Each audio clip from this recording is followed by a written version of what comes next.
মেয়েদের জন্য 4 ধরনের সাজুগুজু করাকে ইসলাম হারাম করে দিয়েছেন।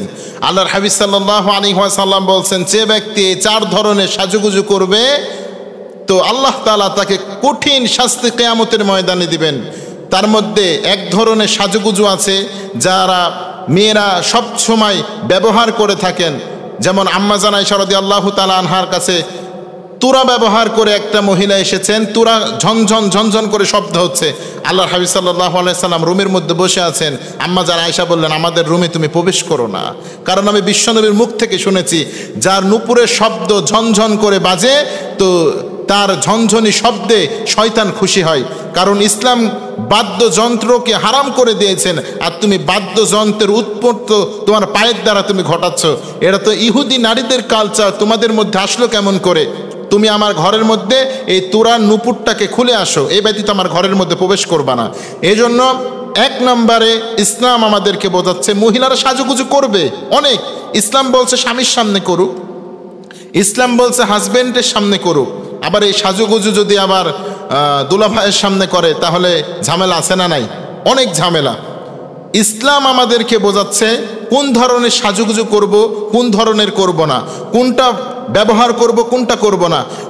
তোরা নুপুর যদি ব্যবহার করি আমরা ঝুনঝুনি যেটা শব্দ হয় এটা লাগাবো না। 2 নাম্বার, টিপ আমরা পরব না। এবার তো মাথা নষ্ট। টিপ তো আমরা পৃথিবীতে এমন কোনো মহিলা নাই যে পরি নাই, কিছু সংখ্যক মাগার বেআরেস, কিছু ব্যতীত, কারণবশত কিছু ব্যতীত আমরা অবশ্যই আমরা ব্যবহার করি। এই টিপটা কেন ব্যবহার করা হয় জানে?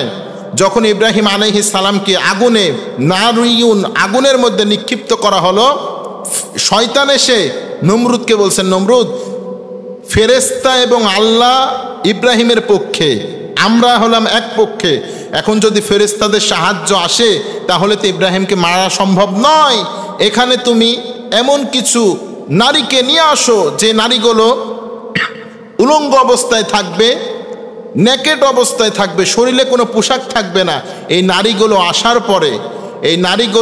পরে এই নারীগুলো যখন আসবে তাদের শরীরে বড় বড় টিপ পরিয়ে দেবা, তাহলে ফেরেশতারা উলঙ্গ নারীদেরকে দেখে পালিয়ে যাবে। এই বুদ্ধি দিল কে? শয়তান। এই টিপগুলো তাকে পরিয়ে দাও, তাহলে ইব্রাহিমকে আগুনে পোড়া সম্ভব করা হবে। ইহুদি নারীদের কালচার হলো টিপ দেওয়া। এজন্য মা এবং বোনেরা, আমরা যদি ইসলামিকভাবে সাজুগুজু করি তো জায়েজ আছে, তবে টিপ পরা, শব্দ বাদ্যযন্ত্র নুপুর পরা আমাদের জন্য জায়েজ নাই, এটাকে হারাম করে দিয়েছেন কে?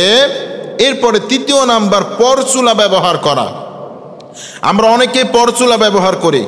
আমাদের পরচুলা মানে চুল নাই, টাক মাথা, আবার চুল লাগায়, আছে না নাই? অনেক যুবক তারাও লাগায়, অনেক মহিলারাও লাগায়, দুইটাই হারাম। আব্দুল্লাহ ইবনে উমর রাদিয়াল্লাহু তাআলা আনহু থেকে বর্ণিত, তিনি বলেন নবী করিম সাল্লাল্লাহু আলাইহি সাল্লাম বলেছেন, যে মহিলা পরচুলা লাগিয়ে দেয় এবং যে মহিলা লাগাতে সাহায্য করে, যে মহিলা লাগায়, উভয় মহিলাই অভিশপ্ত গুনাহগার।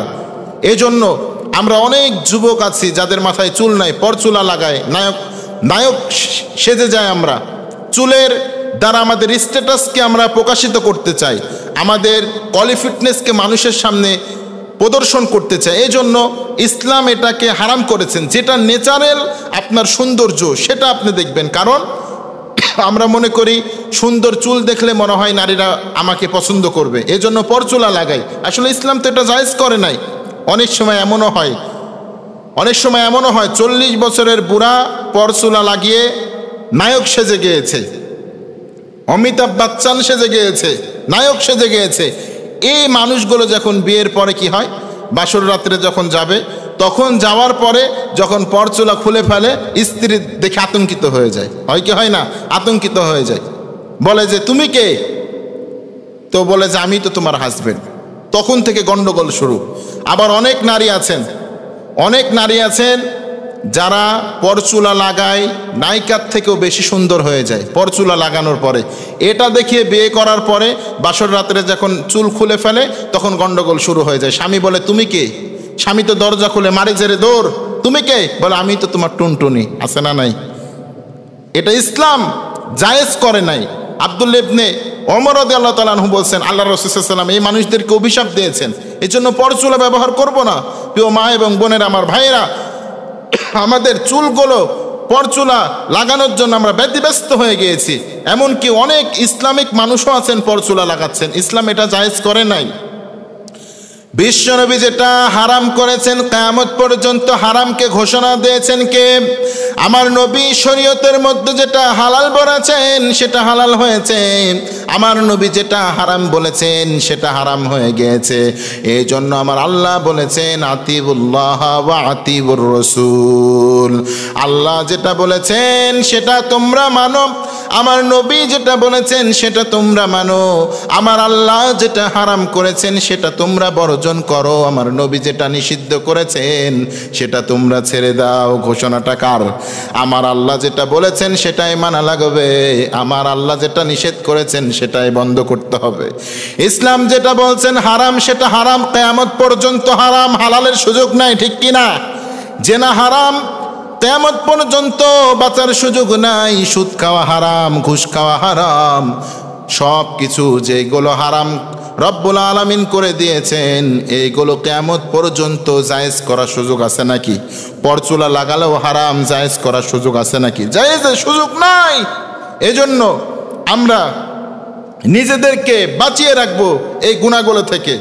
এরপরে আমাদের 4 নাম্বার মহিলারা যে গুনাহগুলো করেন, ভুরু প্লাক করে, আমরা যে ন্যাচারাল ভুরু আছে এটাকে তুলে চিকন করে ফেলি মানুষের সামনে সৌন্দর্য প্রদর্শন করার জন্য। এই রোগ প্রত্যেকটা নারীকে ধরেছে আজকে।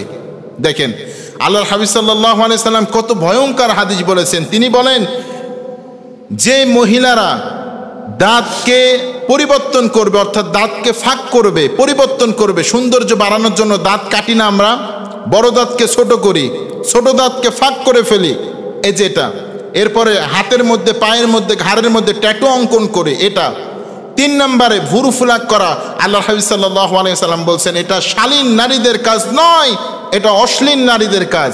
আর অশ্লীল কাজগুলো যারা করবে এই কাজগুলো তাদেরকে জাহান্নামের মধ্যে নিক্ষেপ করবেন, ঠিক কিনা? এই জন্য আমরা জাহান্নামী নারীদের মধ্যে থাকতে চাই না, ইহুদি নারীদের কালচার নিয়ে বাঁচতে চাই না, আমরা বাঁচতে চাই জান্নাতি নারীদের কালচার নিয়ে। তাহলে আল্লাহর হাবিব সাল্লাল্লাহু আলাইহি ওয়াসাল্লাম আমাদের সাজগুজু করতে বলেছেন। 4 প্রকার সাজগুজুকে হারাম করেছেন। 1 নাম্বার কি বললাম মনে আছে? 1 নাম্বার আমরা যেটা বললাম নূপুর ব্যবহৃত করা শব্দযুক্ত। 2 নাম্বার কপালে টিপ পরা। 3 নাম্বার পরচুলা লাগানো। 4 নাম্বার 4 নাম্বার ভুরু ফুলাক করা। এই 4টি সাজুগুজুকে ইসলাম হারাম করেছেন, বিশ্বনবীও হারাম করেছেন। আল্লাহ আমাদেরকে বেঁচে থাকার তৌফিক দান করুন।